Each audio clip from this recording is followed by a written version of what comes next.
배달의 민족이 신선식품 시장에 진출을 한다라고 거창하게 선언을 했습니다. 배민 계란 프라이데이라는 타이틀로 성수동에서 팝업 스토어도 열었고 온오프라인에서 프로모션이 진행 중이라고 합니다.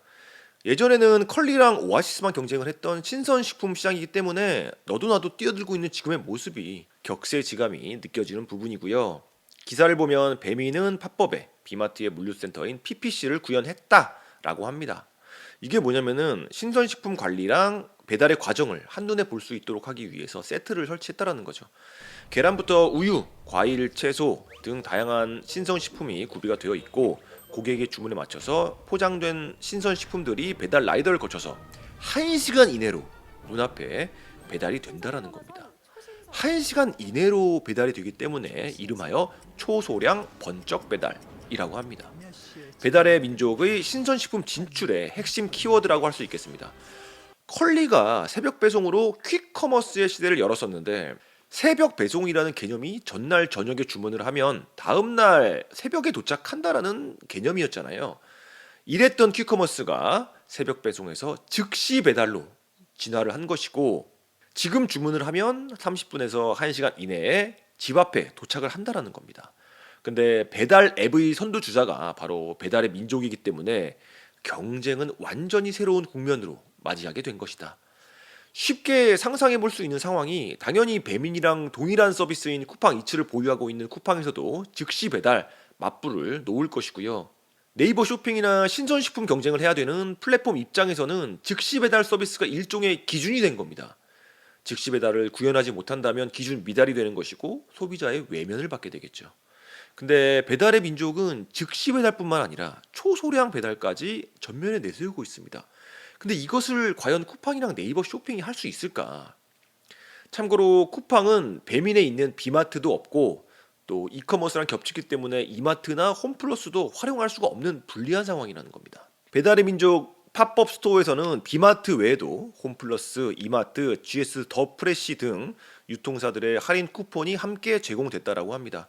그러니까 원래 배달의 민족에서 운영하던 장보기 서비스가 비마트였었는데 비마트가 수도권 위주에만 분포가 되어 있는 한계가 있다 보니까 이 한계를 극복하는 차원에서 기존 대형 유통 채널과의 협업을 이뤄낸 겁니다. 결국 배달의 민족이 비수도권까지 확장을 하게 되었다라는 엄청난 성과를 이뤄낸 것이고 고로 현재 배달의 민족 앱, 장보기, 쇼핑, 탭에는 홈플러스, 이마트 등 대형 마트랑 기타 기업형 슈퍼마켓이 입점해 있다라고 합니다.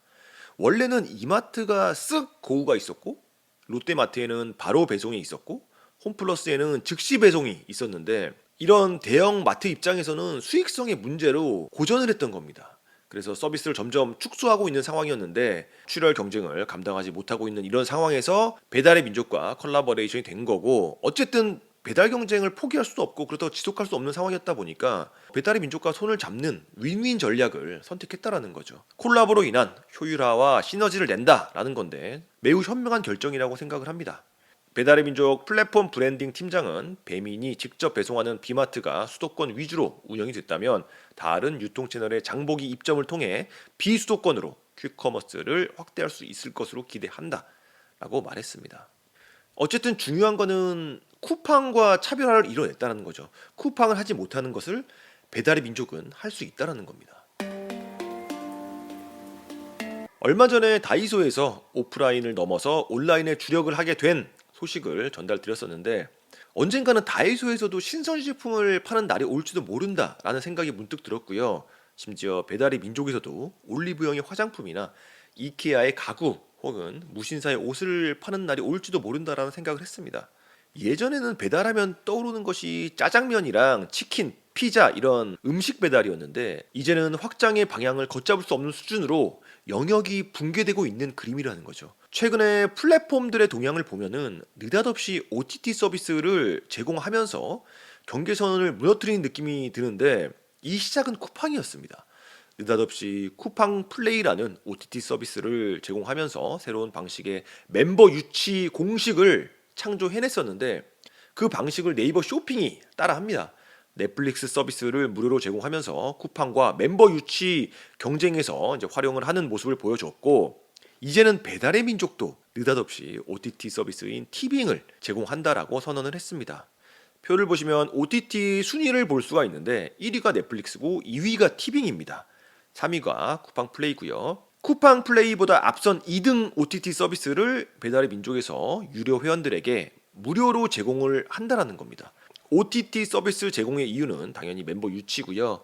호객의 새로운 패러다임이 어느덧 OTT 서비스 제공이 돼버린 게 아닌가라는 생각도 들고, 이렇게 되면 이익을 보는 쪽은 소비자들입니다. 덩달아 쿠팡 플레이도 와우 회원 무료에서 모든 회원들 상대로 무료로 풀었고, 또 배민 클럽 가격이 3,990원에서 1,990원으로 낮아졌다라고 합니다. 소비자가 수혜를 보는 거죠. 이런 이벤트나 가격 할인이 한시적이든 아니든 중요한 것은 경쟁 구도가 살아있는 한 서비스의 발전으로 이어진다라는 겁니다. 그래서 공정위에서는 담합이 일어나는지를 유심히 지켜봐 주시기를 바랍니다. 배달의 민족 회사를 간단하게 소개하자면 100% 독일 회사입니다.